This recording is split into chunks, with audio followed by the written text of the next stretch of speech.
Olá, pessoal, tudo bem? O meu nome é Grazi, sou professora de língua portuguesa e hoje a gente vai falar sobre um assunto que cai muito em prova, que é a redação oficial. Nosso curso será em exercício e para começar, eu separei algumas questões de diversas bancas para que vocês acompanhem a resolução. Há questões da FGV, há questões do CESP, há questões da Quadrix, ou seja, por este curso você vai ter um geral da teoria da redação oficial e vai conseguir, com certeza, julgar os itens da sua prova. Lembre-se, é uma matéria que tem caído cada vez mais em prova. E lembre-se também de que é uma matéria arcaica. Muitas vezes a gente tem que saber o que está expresso em manuais para que a gente saiba julgar o item. Só para que você saiba estudar certo, porque a gente infelizmente tem que estudar certo para concurso, eu gostaria de deixar aqui para vocês algumas referências bibliográficas, para que você estude de acordo com o que é realmente importante para vocês, certo? Se você for fazer prova do CESP, de nível médio, analista, o CESP sempre cobra o Manual da Presidência da República, a Lei Complementar 95/98, só que a Lei Complementar 95/98, ela não precisa ser estudada na íntegra em relação à redação oficial, a menos que você vá fazer prova do Senado, Câmara, que é uma lei que já cai nesses concursos. Mas para a redação oficial você vai precisar do artigo 3º até o artigo 11, certo? Então, você vai do 3º até o artigo 11. Então, você lá mesmo, você vai entender por que eu falei 3º aqui e por que eu falei 11, certo? Nessa lei, explica para vocês como se escreve, como se lê artigo, inciso, como é que se escreve a linha, tá? Como é que se dá a regulamentação disso num texto oficial.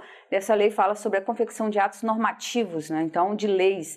Então, vai falar sobre elaboração, consolidação, redação e elaboração de leis, e aí você tem que seguir a Lei Complementar 95/98, certo?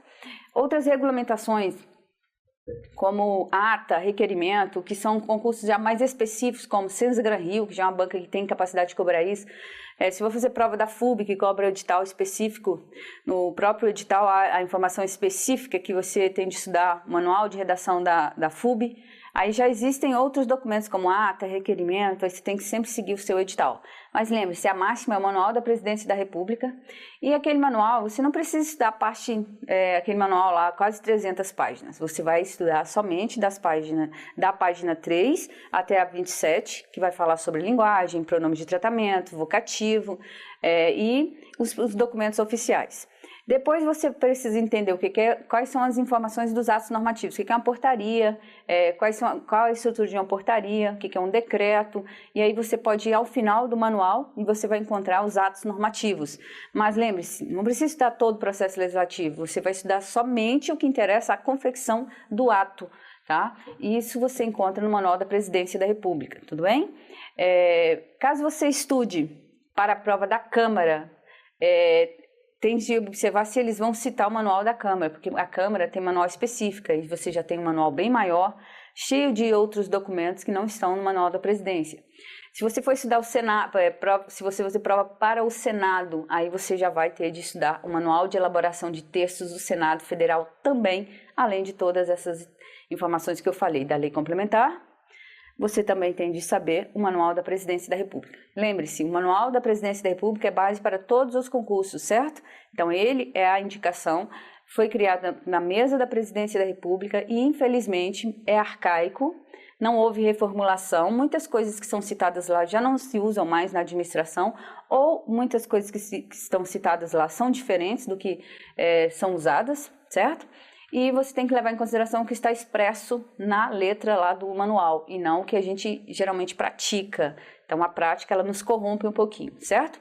Então, você vai acompanhar a resolução. Para cada questão, eu vou contar a teoria para vocês e vocês, se tiverem alguma dúvida, vocês podem falar comigo no fórum, tudo bem? Então, espero que vocês estejam animados, porque vai ser um curso que a gente vai passar por todas as partes da redação oficial e mesmo que você não conheça a teoria, você vai conseguir acompanhar, tudo bem? Então, vem comigo que você vai gostar do curso de redação oficial em exercício, tudo bem? Então, nossa primeira questão vai falar sobre a linguagem da redação oficial. É importante que vocês saibam trabalhar dois tipos de questões. Aquela questão que vai cobrar realmente a teoria e aquela questão que vai pedir para você julgar se o trecho pode ser parte de um documento oficial.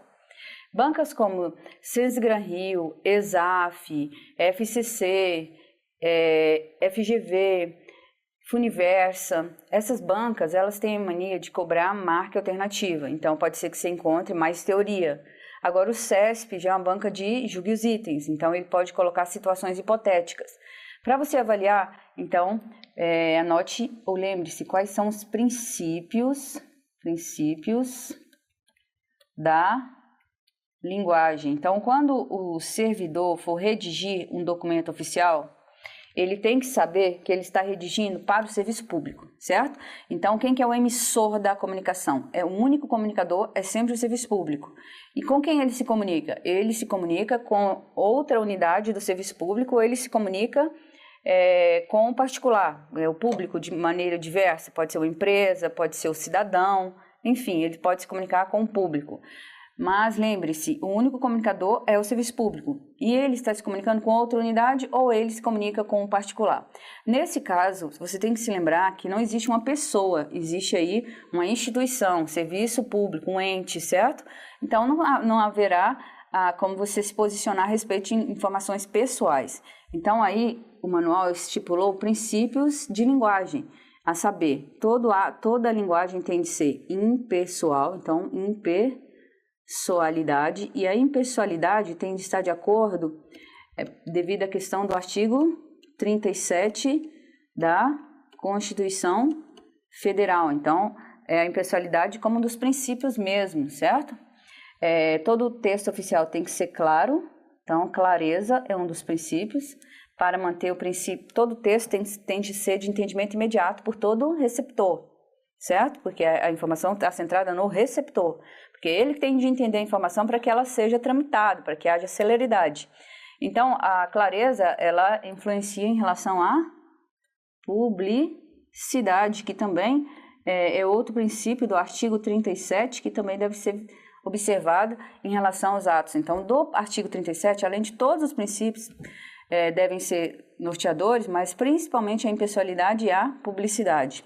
Além disso, todo ato normativo, todo texto oficial tem de ser conciso, tem de ser objetivo para seguir o princípio da concisão.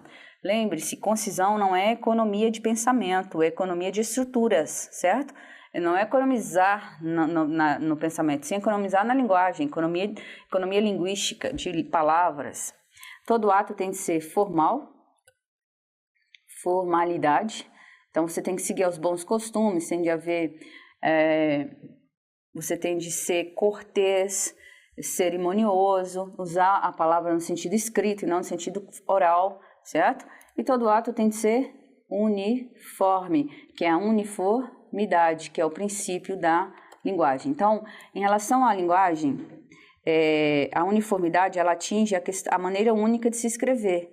Então, aquela maneira que você começa e você termina, você não muda o tratamento. Então, ela está relacionada à diagramação dos pronomes corretos, à diagramação do vocativo, usar o vocativo correto, não mudar a forma de tratamento no decorrer do texto. Impessoalidade, clareza, concisão, formalidade, uniformidade são os princípios da linguagem. Então, todo texto oficial tem de ter esses princípios. Então, o servidor, ao redigir textos, ele tem que saber disso, certo? E aí, nessa questão de número 1, agora você vai aplicar essa informação à resolução. De acordo com o Manual de Redação da Presidência da República, então, deixou bem claro que ele quer de acordo com o Manual de Redação.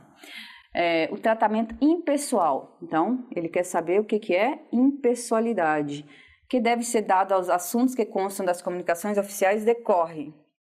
Item 1, da ausência de impressões individuais de quem se comunica? Verdadeiro. Então, não pode haver a presença, tem que haver a ausência, certo? Então, para manter o princípio da impessoalidade. Da impessoalidade de quem recebe a comunicação. Então, quem recebe a comunicação pode ser tanto o cidadão quanto o órgão público, certo? E tem de ser impessoal, não pode ser tratar de assuntos pessoais. Então, tem de haver uma impessoalidade de quem recebe a comunicação. Verdadeiro, está expresso no manual. Do caráter impessoal do próprio assunto tratado. Verdadeiro, todo assunto tem de ser impessoal. Então, todos os itens estão corretos. Aí você vai procurar. Completam-se enunciado corretamente? Todos os itens. Então, questão tranquilo, né, que fala sobre impessoalidade. Então, quando falar de impessoalidade, lembre-se, se você for julgar um item do CESP, aí já é outra história. Eu vou mostrar para vocês como avaliar esses princípios em outro tipo quando a questão for de julgar item, certo? Mas quando for para marcar, você só precisa saber da teoria, tudo bem? Então, próxima questão. Para responder às próximas questões, elas estão também relacionadas à informação, só que aí, como essa questão está na prova da FGV, tá?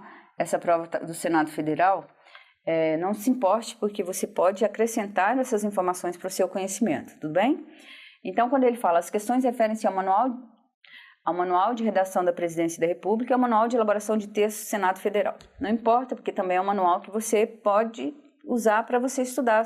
Ali você encontra diversas informações importantes para a redação oficial. Aqui você já consegue, pelo que eu falei, dá para você elaborar uma ideia sobre o texto oficial. E espero que também você já tenha passado pela parte teórica, uma vez que aqui a gente já está numa parte mais só de resolver exercício, tudo bem? Se você não tiver assistido ao curso teórico, aconselho você comprar, pode ser o meu curso mesmo. Com base nos manuais citados, analise. Ao elaborar pronunciamentos, proposições legislativas, pareceres, estudos ou notas técnicas, o consultor há de se ter em mente que o texto redigido deve ser compreendido e aprovado pelo destinatário. Mesmo porque, então, receptor, certo? Mesmo porque resulta quase sempre de solicitação por este formulada. Daí a necessidade de uma interação equilibrada e harmoniosa entre a consultoria e quem lhe solicita o trabalho. Ótimo, verdadeiro. Então, isso aqui dava para você visualizar pelo princípio da impessoalidade, certo? Se o uso sistemático de figuras de retórica é admissível nas peças literárias e nos discursos que a miúde se utilizam de linguagem refinada e grandiloquente, ele se revela inadequado à redação de textos técnicos e legais, que devem primar pela clareza e objetividade. Verdadeiro. Então, o que você usa lá, se você pode usar as figuras de retórica, a forma própria, estilística do autor, nas peças literárias, né? Lá você pode usar, mas aqui ele se torna inadequado, uma vez que aqui tem que primar pela clareza e objetividade. E talvez o uso sistemático dessas figuras não contribua para isso, certo? Então, questão número 2, correta. O princípio 3. O princípio constitucional da publicidade, que também rege a feitura das leis, está longe de esgotar-se na mera publicação do texto, estendendo-se ainda ao alcance delas por todo e qualquer cidadão. Verdadeiro, certo? Então, esse é o princípio constitucional da publicidade. Então, todos os itens estão corretos, nós vamos marcar como correta a alternativa de letra A, se todas as afirmativas estiverem corretas, certo? Então, vá gravando aí que você vai conseguir acertar as suas questões na sua prova. Próximo. Com base nos manuais citados, no caso, porque é uma questão do manual também, que segue o manual da Presidência e o manual do Senado Federal, certo? Assinale a alternativa incorreta. Importante, gente, que toda vez para você assinalar essas alternativas, correta ou incorreta, para você não perder um pouquinho, você sublinhar o comando, certo? Então, nesse caso, ele quer que você sublinhe a alternativa incorreta. Então, vamos lá. Com base nos manuais citados, é importante que a gente saiba, devem-se escolher termos que tenham o mesmo sentido e significado em todo o território nacional ou na maior parte dele, evitando o emprego de expressões regionais ou locais. Verdadeiro. Então, isso aqui é o princípio da clareza, tá? Então, para obtenção da clareza, devem-se escolher termos que tenham o mesmo sentido e significado em todo o território nacional ou maior parte dele, evitando o emprego de expressões regionais ou locais. Certíssimo. Então, é para marcar incorreto. Então, não é a letra A. É necessário articular a linguagem comum ou técnica para a perfeita compreensão da ideia veiculada no texto. Verdadeiro. Também para adquirir clareza. Tudo isso aqui até agora para você tem a relação da clareza. Se você consultar a lei complementar, você vai encontrar essas alternativas e você vai poder estudar melhor. Lei complementar 95/98. Vou aconselhá-los, se você ficar na dúvida em relação a esses itens aqui, você vai lá no artigo 11, certo? Aí você vai encontrar essas informações aqui da Lei Complementar 95/98. Ele vai te explicar para obtenção da clareza. E aí você vai observar que a que estiver errada é a que está diferente lá, tá? Letra C. É necessário usar as palavras e expressões em sentido comum, salvo quando o assunto for de natureza técnica, hipótese em que se empregar a nomenclatura e terminologias próprias da área. Verdadeiro. A lei permite isso também. Preferencialmente, deve-se manifestar o pensamento ou a ideia com as mesmas palavras. Errado, não é preferencialmente, certo? É deve-se manifestar o pensamento ou a ideia com as mesmas palavras. Podendo-se empregar sinônimo, não é podendo na lei, está escrito evitando. Pronto, achei a alternativa errada. Se você consultar a lei complementar, lá está escrito assim, deve-se manifestar o pensamento ou a ideia com as mesmas palavras, evitando empregar a sinonímia com propósito meramente estilístico. Ainda tem o nome meramente estilístico. Então, evitando, certo? Resposta letra D de dado, já é erradíssima. Não é preferencialmente, é deve-se manifestar. E não é podendo se empregar, é evitando a sinonímia com propósito estilístico, porque senão está sendo pessoal, certo? Então, essa é a alternativa incorreta, sem dúvida. Mas confiram comigo a letra E. Deve-se atentar para a construção de orações na ordem direta, evitando preciosismo. Vocês sabem o que é um preciosismo? Preciosismo é o excesso de palavras difíceis no texto. É o excesso de informação. Por exemplo, votem aqui comigo. Eu vou falar um texto aqui para vocês e vocês vão me falar no final se vocês entenderem alguma coisa. É um texto de Rui Barbosa, se chama Discurso dos Patos. E aí você vai observar que ele coloca uma série de informações que só entende quem conhece a linguagem dele. E aí conta a lenda que um ladrão entrou na casa de Rui Barbosa para roubar os patos dele de estimação. E aí, quando ele percebeu um barulho lá fora, ele foi lá olhar e percebeu que o ladrão estava com os patos dele de estimação na mão. E aí ele olhou para o ladrão e falou assim, ó seu bucéfalo anacro, se queres levar os meus ovíparos, a sorrelpa e a socapa, transijo, mas se queres zombar da minha humilde prosopopeia de cidadão honrado e digno, dar-te-ei bem no alto da sua sinagoga, com a minha bengala fosfórica e te reduzirei à vulga potência do que eu julgo nada. Aí o ladrão olhou para ele e falou assim, e aí doutor, é para levar ou não os patos? Ou seja, da forma como eu transcrevi esse diálogo aqui para vocês entenderam alguma coisa? Não, né? Porque, na verdade, não é para ser entendida a linguagem de Rui Barbosa, é para quem gosta de ler o excesso de erudição dele, o excesso de preciosismo. Então, na verdade, ele estava falando, ó, seu desgraçado, se você não deixar meus patos aí, eu vou te matar com minha bengala, desgraçado, começou a xingá-lo, certo? Então, é isso que ele queria dizer, mas para isso ele foi lá com a linguagem refinada e grandiloquente para falar a mesma coisa que a gente entenderia em meia palavra, certo? Então, isso que é um preciosismo, falar difícil, exagerar nas palavras, tudo bem? Então, fiquem atentos, preciosismo não tem uso recomendado porque fere a clareza, não sei se todo mundo vai entender. Então, voltando aqui. Entenderam o que é um preciosismo?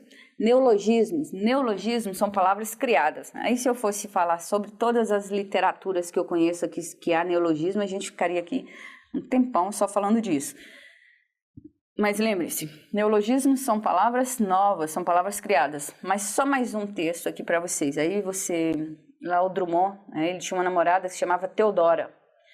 E aí para Teodora ele resolveu criar um verbo. Aí ele falou assim, Teodora, verbo intransitivo, Teodora, para expressar o meu amor por você, vou criar um verbo, Teodoro, te adorar, Teodora. Então, não existe, né, gente, te adorar. Ele criou para a amada dele, se chama verbo intransitivo. Se você consultar, você vai encontrar Drummond. Então, a literatura pode fazer isso, né? Rogério Duprat e Caetano Veloso, em 1969, compuseram um texto chamado Acrilírico. Só no próprio título do texto você já percebe, acrilírico, acrílico mais lírica. Aí ele fala assim, na minha adolescidade, na minha idade de pedra e paz, tudo ido, tudo vindo, lido, vivido. Aí começa a falar no cinematoscope, né? E fala um monte de palavras, tem um monte de neologismo. Então isso é a literatura, dando vazão poética para você fazer o que você quiser com as palavras. Não pode no texto oficial, certo? Intercalações excessivas, porque você perde a noção da frase. Jargão, são expressões usadas pelas profissões. Lugares comuns, são repetições, água mole, pedra dura, tanto bate até que fura, são ditados populares. Modismos são gírias e termos coloquiais são termos que também podem ser criados. Lógico que dá para você observar, deve-se atentar para a construção, evitando Por que evitando, gente? É porque a lei sempre fala evitando, certo? Então, qual a nossa resposta da número 3? Letra D de dado. Fique aí, mais uma para vocês. As que forem certas, vocês decoram. Que for errado, você corrige e decora. Tudo bem? Então, próxima questão. Essa aqui já vai falar sobre um documento oficial. Quando a gente vai falar do documento oficial, você tem que saber a definição, você tem que saber o que se aplica a cada um dos documentos. Aqui a gente vai falar sobre o e-mail. Na verdade, e-mail é o correio eletrônico. Então, na sequência que eu coloquei os itens, você já vai ter a noção do que é o correio eletrônico, certo? Então, vamos lá. Hoje, o correio eletrônico é a principal comunicação do serviço público. E é a mais em conta também. Por que é a principal? Mais barata, uma comunicação mais barata e mais celeridade e, vamos dizer, baixo custo. Baixo custo já coloquei ele. Então, baixo custo, mais barata, celeridade, baixo custo. Porque baixo custo é a linguagem da prova, certo? Então, vamos lá. Um dos atrativos de comunicação por correio eletrônico é a sua flexibilidade. Então, ou seja, não interessa definir uma forma rígida para sua estrutura, verdadeiro, até aqui. Entretanto, deve-se evitar o uso de linguagem incompatível, verdadeiro. Essa é a definição do manual. Decora que essa definição é uma forma de comunicação flexível, certo? E serve justamente para isso mesmo. Não serve para isso, eu nem falei o que serve, eu estou dizendo o seguinte, é uma linguagem em relação à estrutura flexível e em relação à linguagem, ele pede que a linguagem seja compatível com a redação, aí está dizendo para você evitar a linguagem incompatível, isso mesmo. Então, resposta verdadeira, do jeitinho que está no manual, você pegar a página 27 do manual, você encontra isso, certo? 26 e 27, que está no finalzinho da 26. Para os arquivos anexados à mensagem, deve ser obrigatoriamente... Lá no manual da presidência está escrito preferencialmente. Isso aqui é tão arcaico que nem existe mais. Quem é que tem um formato RIS-TEST? RIS-TEST hoje é PDF, né? Então quase ninguém usa esse formato, mas para os arquivos anexados à mensagem deve ser utilizado preferencialmente. Está errado o item, porque ele está dizendo obrigatoriamente. Errei, professora, não prestei atenção. Então, decora, preferencialmente. Sempre que é disponível, deve-se utilizar o recurso de confirmação de leitura. Caso não seja disponível, deve-se constar pedido de confirmação de recebimento. Verdadeiro. Então, estão corretos item 1 e 3. Nós temos a alternativa de letra C. Então, correio eletrônico, já vocês vão encontrar mais questõezinhas falando do correio eletrônico. As que forem certas, vocês vão agrupando. Se forem erradas, vocês corrigem e agrupam também, certo? Próxima também fala sobre o correio eletrônico e aí a gente acrescenta mais informações. No campo assunto do formulário de mensagem de correio eletrônico deve ser preenchido de modo a facilitar a organização documental tanto do destinatário quanto do remetente. Verdadeiro, certo? Decora. Nos termos da legislação em vigor, para que a mensagem de correio eletrônico tenha valor documental, essa é uma das questões que mais caem para falar do valor documental.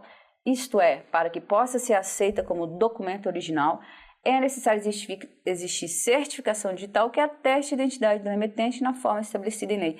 Verdadeira. Do jeitinho que está lá na página 27 do manual. Essa eu tenho certeza que ficou na página 27, valor documental, certo? Então, em relação ao e-mail, você vai agrupando o que for certo e você depois vai fazendo seus esqueminhas, certo? Se necessário, aqui já vai falar do fax. Fax é um meio de transmissão de mensagens, não é documento oficial, mas é considerado uma forma de transmissão de documentos, certo? Então, quando você não pode enviar original, você pode enviar por meio de fax. Isso aqui hoje é arcaico, né? Porque quase ninguém utiliza fax. Mas a gente tem que levar em consideração não o que a gente tem, e sim o que é no manual da presidência. Então, em relação ao fax, você tem de receber fax. Ao receber fax, você tem que tirar cópia imediatamente, porque aquela folha, ela é daquela folha de extrato bancário, ela se deteriora com o tempo, então devido à perecibilidade da tinta de impressão, ela não se conserva o tempo adequado para o arquivamento, certo? Então, se necessário, o arquivamento de um fax pode-se fazer com o próprio papel. Errado, porque você tem que fazer cópia dele, sim, imediatamente para arquivar só com a presença do original. Então, item 3 errado. porque ele falou, se necessário arquivamento, pode-se fazer? Não, certo? Não sendo necessário fazer cópia dele. Então, não é para fazer com o próprio documento, e sim sendo necessário fazer cópia, certo? Questão item 3 errada, nós temos 1 e 2 certas, nós temos a resposta de letra D de dado, itens 1 e 2, certo, gente?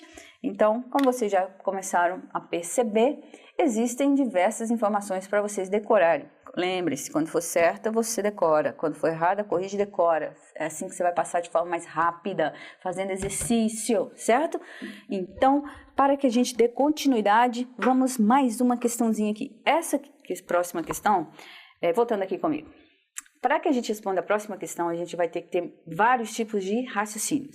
Como o nosso raciocínio aqui, ele vai ser maior um pouquinho, eu vou deixar para o nosso próximo vídeo, certo? Então, você vai ficar aí, daqui a pouco eu volto e a gente continua, tudo bem? Um beijo e espero você daqui a pouco.